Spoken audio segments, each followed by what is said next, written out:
श्री राधाकृष्ण दोस्तों, बहुत सारे बच्चे डिमांड कर रहे थे करंट अफेयर की। तो आज की इस क्लास में 50 ऐसे महत्वपूर्ण करंट अफेयर को हम डिस्कस करेंगे जो आपके आने वाले एग्जाम में आपको बहुत हेल्प जो है करने वाले हैं। तो चलिए भाई, बिना वक्त गवाए आज के सेशन को शुरू करते हैं। नमस्कार दोस्तों, मेरा नाम नितेश भारद्वाज है और जैसा कि आप सभी जानते हैं, अभी मैं पेपर 1 की तैयारी अभी स्पेसिफिकली आपके लिए करवा रहा हूं, जिसमें Hindi, English, GK, current affair हर एक कंटेंट आपके लिए बिल्कुल फ्री अवेलेबल जो है रहेगा। रोज इसी में आपकी क्लास लगती है और आज की जो क्लास है वो है क्लास नंबर 25। भाई, इसमें आपके लिए जो सिलेबस में लिखा गया है general knowledge of national and international affair and कहां तक भाई, अप टू 2 इयर्स का। अगर 2026 में कोई भी आपका एग्जाम होता है तो 2024 तक के सारे क्वेश्चन इसके अंदर इंक्लूड हो जाएंगे। तो देखते हैं 50 ऐसे महत्वपूर्ण क्वेश्चन जहां से पूरे पूरे चांस है भाई आपके एग्जाम में क्वेश्चन बनने के। बहुत ही सोच समझ कर यह क्लास बनाई गई है, ये क्वेश्चन बनाए गए हैं। सबसे पहला क्वेश्चन पढ़ना, question number 1। What is the key theme for the BRICS summit hosted under India's chairmanship? Bharat की अध्यक्षता में आयोजित होने वाली ब्रिक्स का शिखर सम्मेलन का मुख्य विषय यानी मुख्य थीम क्या थी? मैं क्वेश्चन पढ़ूंगा और डायरेक्ट उसका आंसर बताऊंगा भाई। ऑप्शन नंबर ए यहाँ पे जो है हमारा सही जवाब होगा। Innovation, resilience, sustainability and inclusion will be a right answer for this question भाई। चलो बच्चों, दूसरे क्वेश्चन की तरफ मैं लेकर चलूंगा। भारत की ब्रिक्स अध्यक्षता के तहत ब्रिक्स रोजगार कार्य समूह की बैठक कहां आयोजित की गई थी? Where was the BRICS employment working group meeting held under India's BRICS chairmanship? इसका जो सही जवाब है वो है option number C, that is Thiruvananthapuram भाई। Option number C will be the सही जवाब। तिरुवनंतपुरम हमारा जो है सही जवाब होगा, करेक्ट आंसर होगा। जितनी बार इन क्वेश्चन को पढ़ोगे तभी एग्जाम में आपको याद रहेगा, अदरवाइज फिर दिक्कत का सामना करना पड़ सकता है भाई।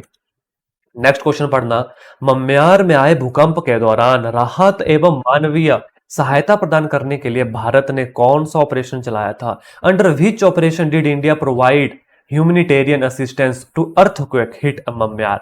Operation Dost, operation Brahma, operation Kaveri and operation Ganga. तो इसका जो सही जवाब है वो है ऑप्शन नंबर बी हमारा, operation Brahma will be our right answer. क्या है ऑपरेशन ब्रह्मा? किस चीज के लिए चलाया गया था? अभी जो हेल्प प्रदान की थी म्यांमार को जब वहां पे भूकंप आया था। कौन? ऑपरेशन ब्रह्मा। इतनी बार ये क्वेश्चन बोलूंगा ना, आपके माइंड में डालूंगा कि नहीं भूलोगे, फिर जैसे ऑप्शन दिखेगा एग्जाम में डायरेक्ट टिक होगा भाई। कौन सा ऑपरेशन? ऑपरेशन ब्रह्मा। चलो भाई, वर्ष 2004 में भौगोलिक संकेत यानी जीआई टैग, भाई ज्योग्राफिकल इंडिकेशन कहते हैं जीआई टैग को, प्राप्त करने वाला भारत का पहला उत्पाद कौन सा था? ये एक टाइप का ऐसा समझो स्टैटिक जीके था, लेकिन क्वेश्चन बनता है बड़ा इंपॉर्टेंट है। Which was the first India product to in India to receive? पहला इंडिया प्रोडक्ट, लेकिन कब? 2004 में था, लेकिन था कैसा? पहला था। अल्पेनो अल्फोंसो मैंगो, बासमती चावल, basmati rice, Darjeeling tea. Yes, option number C, Darjeeling tea को 2004 में इंडिया का पहला भौगोलिक संकेत यानी जीआई टैग प्राप्त करने वाला पहला उत्पाद बना। कौन? दार्जिलिंग की चाय। कौन? दार्जिलिंग टी। पी है कभी? नहीं पी है तो ऑनलाइन मंगवाओ भी और पियो, ठीक है। चले आगे, क्वेश्चन नंबर 5 के ऊपर चलेंगे भाई। क्या है? Which year has been declared by United Nation as the international year of range land and pastoralist? भाई, संयुक्त राष्ट्र द्वारा किस वर्ष को अंतरराष्ट्रीय रेंजर लैंड एंड पशुपालक वर्ष घोषित किया गया? 2024, 2025, 2026 और 2027। तो इसका जो सही जवाब है वो है 2026। 2026 में यूएन के द्वारा, ठीक है, संयुक्त राष्ट्र के द्वारा किस वर्ष को, यूएन के द्वारा 2026 को अंतरराष्ट्रीय रेंजरलैंड और पशुपालक वर्ष घोषित किया गया। कैसा? रेंजरलैंड और पशुपालक वर्ष। किसको? 2026 को। किसके द्वारा? यूएन के द्वारा, यूनाइटेड नेशन के द्वारा। चलो बच्चों, क्वेश्चन नंबर 6, संयुक्त राष्ट्र के द्वारा किस वर्ष को अंतरराष्ट्रीय सहकारिता वर्ष यानी इंटरनेशनल ईयर ऑफ कोऑपरेटिव घोषित किया गया? Which year is designated as international year of cooperative by United Nation? 2024, 2025, 2026 और 2027 भाई। तो इसका जो सही जवाब था वो था 2025 विल बी द सही जवाब फॉर दिस क्वेश्चन भाई। इंटरनेशनल ईयर फॉर कोऑपरेटिव्स, अंतरराष्ट्रीय सहकारिता वर्ष 2025 था और पीछे वाला क्या था? अंतरराष्ट्रीय रेंजर लैंड एंड पशुपालक वर्ष, ये 2026 था, याद रखिएगा भाई। Question number 7, how many individual were honoured with Padma Vibhushan award in the 2026 Padma award announcement? भाई, वर्ष 2026 के पद्म पुरस्कारों में कितने व्यक्तियों को पद्म विभूषण से सम्मानित किए गए? 4, 5, 7 और 9 भाई। इसका जो सही जवाब है वो है ऑप्शन नंबर बी, 5। 5 लोगों को ऑनर किया गया किसके द्वारा? पद्म विभूषण अवार्ड के द्वारा। कब? 2026 के पद्मा अवार्ड अनाउंसमेंट में भाई। याद रह जाएगा कितने? 5। कितने? 5 भाई। अगर आप चाहते हैं कि यह पीडीएफ भी आपको टेलीग्राम के ऊपर मिल जाए, जैसे कि प्रीवियस क्लासेस की पीडीएफ मैंने आपको प्रोवाइड करवाई है, तो कमेंट में पीडीएफ लिखना ना भूलिएगा भाई। 4 से 5 दिनों के अंदर अगर ज्यादा से ज्यादा बच्चे पीडीएफ कमेंट करते हैं तो यह पीडीएफ आपको हमारे टेलीग्राम चैनल के ऊपर मिल जाएगी। टेलीग्राम चैनल का लिंक डिस्क्रिप्शन में मिल जाएगा। हाँ भाई, कई बच्चे बोलते हैं कि सर हमें आपसे डिस्कशन करना है रिगार्डिंग पेपर वन या किसी भी, तो कैसे कॉन्टेक्ट करें? भाई ये रहा हमारा WhatsApp number. Is that clear? तो आप हमसे बात कर सकते हैं। और हाँ भाई, हमारे चैनल के हर स्टेटस के लिए, हर वीडियो के लिंक के लिए अगर टाइम टू टाइम अपडेट चाहिए तो इस व्हाट्सएप नंबर के ऊपर हमें मैसेज कीजिएगा और सेव नंबर लिखिएगा और अपना नंबर सेव करवाइएगा ताकि हमारे स्टेटस आपको शो हो सके, या तो टेलीग्राम पे हमें ज्वाइन कर लो भाई। ठीक है, चलो भाई आगे आ जाओ। अब क्वेश्चन नंबर 8, केंद्रीय बजट के अनुसार भारत सरकार के लिए रुपया आने का सबसे बड़ा स्रोत कौन सा है? As per the union budget, what is the single largest source of rupee inflow for the government of India? GST, income tax, borrowing and other liabilities, उधार और अन्य देयताएं, या कॉर्पोरेशन टैक्स भाई? यस, ऑप्शन नंबर सी इसके लिए हमारा जो है सही जवाब होगा। Borrowing and other liabilities will be our right answer.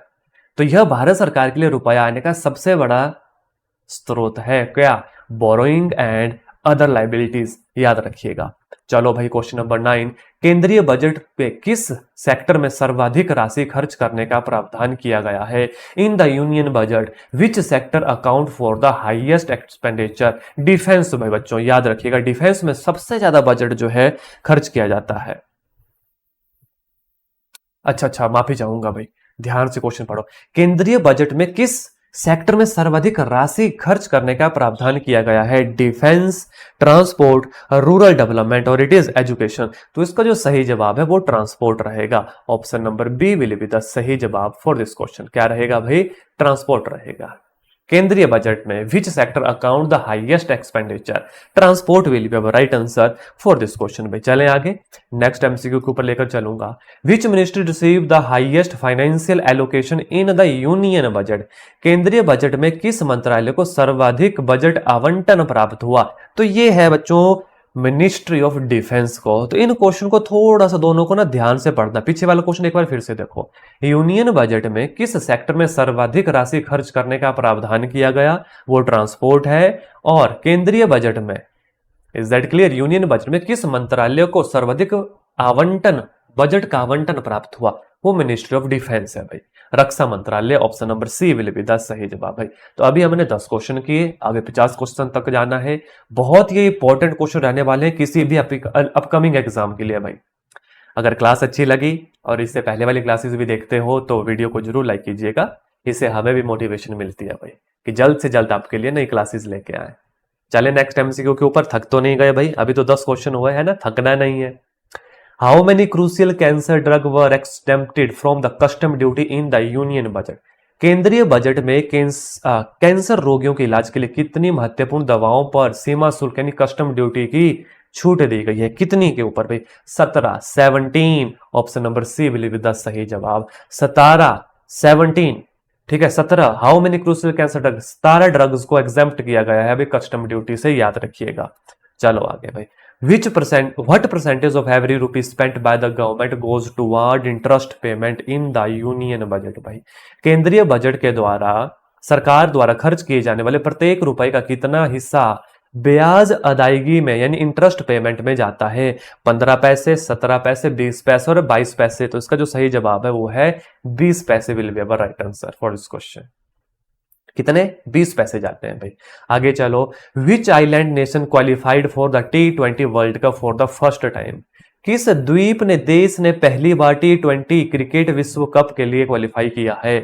बताओ भाई किसने किया है? ये तो पता होगा आपको, है ना? मुझे पता है आप सभी क्रिकेट के फैन हैं। Option number A, कैबो Varde will be our right answer. Cabo Varde will be our right answer for this question भाई। चलो आगे भाई, पीएम सूर्य घर मुफ्त बिजली योजना के तहत परिवारों को प्रति माह कितने यूनिट तक मुफ्त बिजली प्रदान करने का लक्ष्य है? अंडर द पीएम सूर्य घर मुफ्त बिजली योजना up to how many units of free electricity per month are provided to household भाई 100 यूनिट 200 300 यस भाई 300 यूनिट का प्रावधान है अंडर पीएम सूर्य घर मुफ्त बिजली योजना के तहत। कितना? 300 यूनिट। कितने भाई? 300 यूनिट याद रखिएगा और कम से कम इस क्लास को 3-4 बार देखिएगा। स्पीड आप अपने हिसाब से 3 डॉट के ऊपर जाके एडजस्ट कर सकते हो 1x 2x 3x depending upon the आपकी कैपेसिटी भाई और जिस कैपेसिटी से आपको अच्छा लगता है सुनना। महिलाओं को प्रतिवर्ष 10,000 की वित्तीय सहायता प्रदान करने के लिए सुभद्रा योजना किस सरकार द्वारा शुरू की गई भाई? महिलाओं को प्रतिवर्ष 10,000 रुपए की सहायता देने के लिए कौन सा? सुभद्रा योजना किस सरकार द्वारा जो है लागू की गई भाई? मध्य प्रदेश, उड़ीसा, राजस्थान और बिहार। याद रखिएगा उड़ीसा। उड़ीसा में 10,000 की वित्तीय सहायता प्रदान की जाती है किस योजना के तहत? सुभद्रा योजना के तहत भाई। चले नेक्स्ट क्वेश्चन के ऊपर।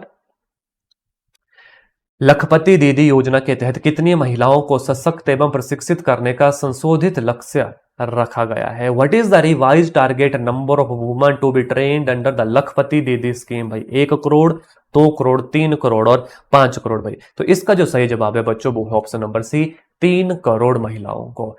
What is the revised target number of women to be trained under the scheme of लखपति दीदी योजना? 3 करोड़। याद रहेगा 3 करोड़? जी हाँ बिल्कुल याद रहेगा। आगे चलो। What is the primary objective of the PM प्रणाम स्कीम भाई? PM प्रणाम स्कीम योजना का मुख्य उद्देश्य क्या है? इसका मुख्य उद्देश्य क्या है भाई?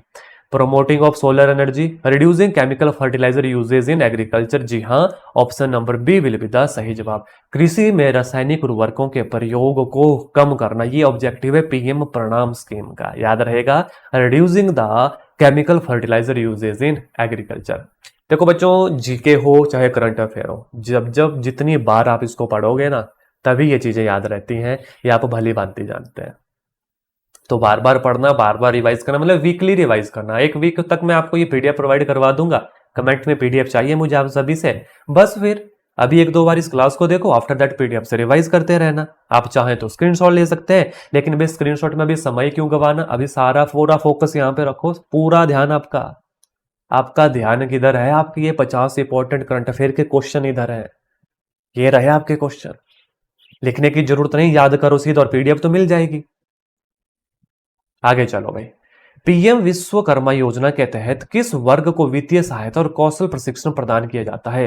Under the PM Vishwakarma scheme financial support and skill training are targeted toward which group भाई? किसको दिया जाता है? आईटी प्रोफेशनल को, ट्रेडिशनल आर्टिसंस एंड क्राफ्टमैन को, यानी पारंपरिक कारीगर और शिल्पकार को। जी हाँ option number B will be the सही जवाब फॉर दिस क्वेश्चन, यानी पारंपरिक कारीगर और शिल्पकार को पीएम विश्वकर्मा स्कीम के अंदर financial support and skill training दी जाती है।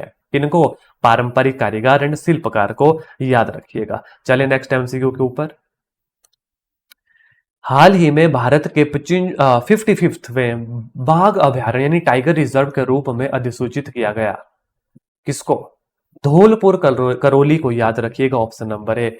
विच sanctuary or reserve was recently notified as the Indian 55th tiger reserve? Its right answer is Dholpur Karauli will be our right answer, option number A. क्या? Dholpur Karauli will be हमारा सही जवाब।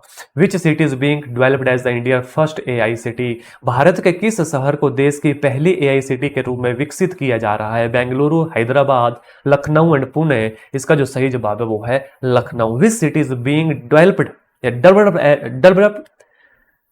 As a India first AI city भाई? ठीक है, भारत के किस शहर को देश की पहली एआई सिटी के रूप में विकसित किया जा रहा है, डेवलप किया जा रहा है? तो ऑप्शन नंबर सी लखनऊ जो है हमारा सही जवाब होगा। चले नेक्स्ट एमसीक्यू के ऊपर। What is the name of man submersible vehicle developed for India Samudrayaan mission भाई? भारत के समुद्रयान मिशन के लिए विकसित की गई मानव युक्त पनडुब्बी सबमर्सिबल व्हीकल का नाम क्या है? इसका जो सही जवाब है बच्चों वो है Matsya 6000 will be our right answer. What is the name of the manned submersible vehicle developed by India Samudrayaan mission? Matsya 6000 याद रखिएगा। चलो आगे। What is the main objective of ISRO Chandrayaan 4 mission?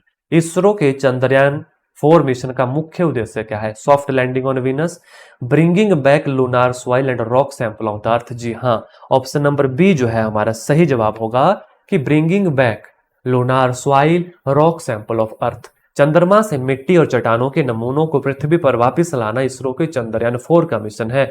Bringing back lunar soil and rock sample of salt भाई। आ जाओ आगे, question number 23 की बात हम करेंगे। संयुक्त सैन्य अभ्यास नोमैडिक एलिफेंट भारत और किस देश के बीच आयोजित किया गया? एक बार फिर से, nomadic elephant joint military exercise is conducted between the India and the which country? याद रखिएगा option number A Mongolia will be the सही जवाब फॉर दिस क्वेश्चन भाई। मंगोलिया, नोमैडिक एलिफेंट मंगोलिया और भारत के बीच, याद रखिएगा। आगे चलो, एक्सरसाइज डस्ट लिक, ठीक है, दस्त लिक भाई, डस्ट लिक भी बोल सकते हैं, दस्त लिक भी बोल सकते हैं। Is conducted jointly between India and which central Asian nation? संयुक्त सैन्य अभ्यास दस्त लिक भारत के किस मध्य एशियाई देश के बीच आयोजित किया गया? Kyrgyzstan, Uzbekistan, Tajikistan and Turkmenistan भाई, किसके बीच में किया गया? इसका जो सही जवाब है बच्चों वो है ऑप्शन नंबर बी, उज्बेकिस्तान के साथ किया गया। दस्त लिक भाई किसके साथ? उज्बेकिस्तान के साथ। मान के चलिएगा करंट अफेयर में ना ये सैन्य अभ्यास वाला क्वेश्चन जरूर आता है। ज्वाइंट मिलिट्री एक्सरसाइज धर्म guardian is conducted between India and which country? संयुक्त सैन्य अभ्यास धर्म गार्डियन या धर्म गार्जियन भारत और किस देश के बीच में हुआ? Japan, south Korea, Vietnam and Indonesia. तो इसका जो सही जवाब है बच्चों वो है option number A, Japan will be अवर सही जवाब। तो ये हो गए 25 एमसीक्यूज आपके। 25 एमसीक्यूज अभी और रहे, थोड़ा सा भी आराम करो, थोड़ा सा रेस्ट करो, और तब तक कमेंट में मुझे पीडीएफ चाहिए, और भाई इसी तरह की और लेक्चर चाहिए ना तो कमेंट में जरूर हमें बताएं। और यह सीरीज अगर आपने अभी तक नहीं देखी बच्चों, इससे पहले हिंदी करवा चुका हूं, इंग्लिश करवा रहे हैं भाई आपको, है ना। इससे पहले 100 क्वेश्चन के जीके की क्लास आ चुकी है, करंट अफेयर की क्लास आ चुकी है, महत्वपूर्ण योजनाओं के ऊपर मैं क्लास ले चुका हूं। उन सबके लिंक डिस्क्रिप्शन में मिल जाएंगे, और इस पूरी प्लेलिस्ट को विजिट करो और इसका लिंक को ना सेव करके रखो। डेली इसमें क्लासेस ऐड होती रहती हैं, डेली। और अपना नंबर सेव करवा दो हमारे व्हाट्सएप के ऊपर, मैसेज कर दीजिएगा सेव अवर नंबर, आपका नंबर सेव हो जाएगा तो फिर आपको स्टेटस भी हमारे दिखते रहेंगे। चले आगे, क्वेश्चन नंबर 26 के ऊपर। Which member country participate in the multilateral naval exercise Malabar? बहुपक्षीय नौसेना अभ्यास मालाबार में कौन से सदस्य भाग लेते हैं? तो इसका जो बच्चों सही जवाब है वो है ऑप्शन नंबर बी हमारा, India, USA, Japan, Australia. Quad will be our right answer. India, USA, Japan and Australia जो है हमारा सही जवाब होगा। चलो आगे, question number 27। The highest literary honour in India, the Jnanpith award, is awarded annually by which organisation? Bharat का सर्वोच्च साहित्य सम्मान यानी कि ज्ञानपीठ पुरस्कार किस संस्था के द्वारा प्रदान किया जाता है? तो इसका जो सही जवाब है वो है भारतीय ज्ञानपीठ भाई। किसके द्वारा? भारतीय ज्ञानपीठ। अब देखो आप बोलोगे सर ये तो स्टैटिक जीके है, लेकिन आप करंट अफेयर में क्यों डाला? क्योंकि हाल ही में ये अवार्ड मिले हैं बच्चों, तो हाल ही में जो भी चीज होती है ना उससे रिलेटेड जो भी क्वेश्चन बनेगा, फिर वो भले ही स्टैटिक जीके का हो तो वो उसको as a current affair treat कर लेते हैं भाई, है ना। जो काम अभी हाल ही में रिसेंटली हुआ है तो उसके ऊपर क्वेश्चन बना सकते हैं, और इन्होंने तो 2 साल का कहा है भाई, 2 साल के करंट अफेयर जीके ही कहलाते हैं, स्टैटिक जीके ही कहलाते हैं। चले आगे चलो। सरस्वती सम्मान प्रतिवर्ष कितनी भारतीय भाषाओं की उत्कृष्ट गद्य और पद्य रचनाओं के लिए दिया जाता है भाई? कितनी गद्य और पद्य भाषाओं के लिए दिया जाता है? तो इसका जो सही जवाब है वो है ऑप्शन नंबर बी, 22 अनुसूचित भाषाएं will be our right answer. Next question भाई। Dada Saheb Phalke life time achievement पुरस्कार किस क्षेत्र में भारत का सर्वोच्च पुरस्कार है? स्पोर्ट्स, सिनेमा, जर्नलिज्म यानी पत्रकारिता एंड साइंस एंड टेक्नोलॉजी। तो इसका जो सही जवाब है वो है ऑप्शन नंबर बी, सिनेमा जगत के क्षेत्र में भाई Dada Saheb Phalke life time award दिया जाता है। चलो क्वेश्चन नंबर 30 के ऊपर। प्रतिष्ठित एबल प्राइज को किस क्षेत्र का नोबेल पुरस्कार माना जाता है? आर्किटेक्चर, मैथमेटिक्स, इकोनॉमिक्स और म्यूजिक भाई। ऑप्शन नंबर बी मैथमेटिक्स का भाई। अब देखो नोबेल पुरस्कार भी होता है, ठीक है, वो किस किस को मिले हैं, तो इससे पहले जो मैंने करंट अफेयर की क्लास ली है उसमें मैंने ये करवाए हैं, इसलिए वो क्वेश्चन यहाँ पे मैं रिपीट नहीं करता हूँ। Is that clear? ध्यान रखना नोबेल पुरस्कार से भी क्वेश्चन बनते हैं, तो मैंने इससे पहले वाली उसका लिंक आपको डिस्क्रिप्शन में मिल जाएगा भाई, या प्ले लिस्ट में विजिट करो, वहां पे सारे ये चीजें बताई गई हैं। आगे चलो, which country jointed hosted the ICC main T20 world cup 2024 along side the West Indies. West Indies के साथ मिलकर किस देश ने आईसीसी पुरुष T20 विश्व कप 2024 की संयुक्त मेजबानी की थी? यूएसए, कनाडा, इंग्लैंड और ऑस्ट्रेलिया। भाई किसने की थी? तो इसका जो सही जवाब है वो है यूएसए। और अभी बच्चों जो लेटेस्ट होगा उसकी मेजबानी कौन करेगा, ये आपको हमें कमेंट करके बताना है। उसकी मेजबानी कौन करेगा? जो लेटेस्ट अभी हो रहा होगा उसकी मेजबानी कौन करेगा? Comment below. ठीक है, तो ये क्वेश्चन आपके लिए होमवर्क है, पता करना, क्योंकि ये भी क्वेश्चन पूछा जा सकता है और ये भी क्वेश्चन पूछा जा सकता है। चलो आगे, which state topped the overall medal tally at the 6th Khelo India youth game. छठे खेलो इंडिया यूथ गेम में किस राज्य ने किए पदक तालिका में शीर्ष स्थान हासिल किया? हरियाणा, महाराष्ट्र। इसका जो सही जवाब है वो है Maharashtra will be our right answer. कौन है? महाराष्ट्र जो है हमारा सही जवाब है। चलो भाई आगे, question number 33, the French open tennis tournament is played on which type of surface. ठीक है, फ्रेंच ओपन टेनिस टूर्नामेंट किस प्रकार के कोर्ट या सतह पर खेला जाता है? रोलैंड गैरो जिसे कहते हैं भाई, grass court, clay court, hard court और कारपेट कोर्ट। भाई तो इसका जो सही जवाब है बच्चों वो है क्ले कोर्ट के ऊपर खेला जाता है, यानी मिट्टी का कोर्ट ये होता है। आगे चलो, क्वेश्चन नंबर 34, प्रत्येक कैलेंडर वर्ष में सबसे पहले कौन सा ग्रैंड स्लैम टेनिस टूर्नामेंट आयोजित होता है? तो इसका जो सही जवाब है वो है option number C, Australian Open. भाई फ्रेंच ओपन क्या है, विंबलडन क्या है, यूएस ओपन क्या होता है और ऑस्ट्रेलियन ओपन क्या होता है? ठीक है, और क्ले कोर्ट कैसी होती है और दूसरी कोर्ट कैसी, ग्रास कोर्ट कैसी होती है, ये इन सब के ऊपर ऑलरेडी मैं क्लास ले चुका हूं, तो मेरी प्रीवियस क्लासेस जरूर देखिएगा। आगे चलो, कौन सा ग्रैंड स्लैम टेनिस टूर्नामेंट पारंपरिक रूप से ग्रास कोर्ट के ऊपर खेला जाता है? कौन सा खेला जाता है ग्रास कोर्ट के ऊपर? भाई इसका जो सही जवाब है वो है विंबलडन। यहां से क्वेश्चन जरूर बन जाता है भाई टेनिस वाले इससे। आगे चलो, वैश्विक नवाचार सूचकांक यानी ग्लोबल इनोवेशन इंडेक्स किस संस्था द्वारा जारी की जाती है? भाई किस संस्था द्वारा जारी की जाती है? Which organisation publish the global innovation index, GII। तो इसका जो सही जवाब है वो है option number B, world intellectual property organisation, VIPO, विश्व बौद्धिक संपदा संगठन will be our right answer. चलो भाई नेक्स्ट क्वेश्चन, क्वेश्चन नंबर 37 के ऊपर, Which international NGO releases the annual World Press Freedom Index? वार्षिक विश्व प्रेस स्वतंत्रता सूचकांक, वर्ल्ड प्रेस फ्रीडम इंडेक्स किस अंतरराष्ट्रीय गैर सरकारी संगठन द्वारा जारी की जाता है? भाई तो इसका जो सही जवाब है वो है reports without border, RSF will be our right answer. और आप सबको हमें कमेंट करके बताना है इंडिया का रैंक कितना है, इंडिया का रैंक कितना है। आगे चलो, which global organisation prepare and publish the human development index, HDI। ऐसे क्वेश्चन जरूर देखने को मिलते हैं भाई। मानव विश्व सूचकांक HDI, ह्यूमन डेवलपमेंट इंडेक्स किस वैश्विक संस्था द्वारा तैयार और प्रकाशित किया जाता है? तो इसका जो सही जवाब है वो है option number B, UNDP will be our right answer, यानी संयुक्त राष्ट्रीय विकास कार्यक्रम जो है हमारा सही जवाब होगा। Next question, which country held the presidency and hosted G7 summit in 2026? France, Italy, Germany and Canada. भाई इसका जो सही जवाब है वो है option number A, France will be our right answer. ठीक है, एक क्वेश्चन मेरे यहाँ पे जहन में है कि माफी चाहूंगा G7 समिट 2024 कहां पे हुआ था? वो इटली में हुआ है। आप सबको हमें इटली के प्रेसिडेंट का नाम बताना है, कमेंट करो, है ना, अच्छे से जानते हैं हम सभी इटली के प्रेसिडेंट कौन है भाई। ठीक है, उनका नाम आपको हमें जो है कमेंट करके बताना है अभी के अभी। चलो next question, which country hosted COP30 UN climate change conference in बेलेम?